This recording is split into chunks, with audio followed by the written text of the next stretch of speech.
Exploring how Tutankhamun died and how Carter's excavations revealed the greatest archaeological discovery ever made. This time, It's coming off. Here we go. I discover there's something very suspicious about Tutankhamun's burial treasures. This coffin over here, this seems a bit different facially, which suggests that it wasn't intended for Tutankhamun.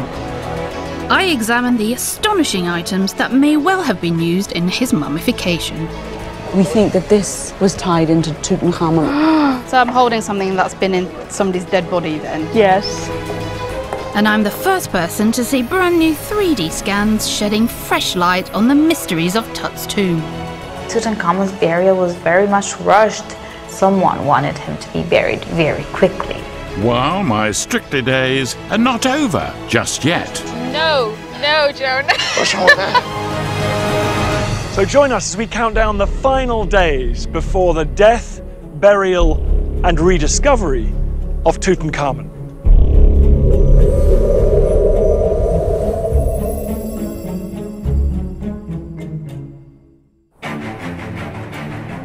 The Valley of the Kings. For 500 years, the sacred burial place of ancient Egypt's pharaohs. In 1323 BC, another would be laid to rest here, because 19-year-old Tutankhamun was close to death, suffering from malaria and bone necrosis. Then, in this weakened state, he broke his leg. The broken bone never healed. Tutankhamun simply wasn't strong enough to survive the trauma.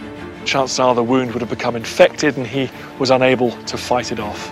Within a week of breaking his leg, the teenage pharaoh was dead. It was a tragically early death. The death of any pharaoh in ancient Egypt had huge repercussions. They were an absolute monarch. They had the power of life and death over their subjects. They were a semi-divine figure. And in the case of Tutankhamun, that would be particularly so. Who could have expected the death of this 19-year-old in the prime of life? And he was childless. This lack of a clear successor means there would have been a state of political turmoil while preparation for Tut's elaborate mummification and burial began.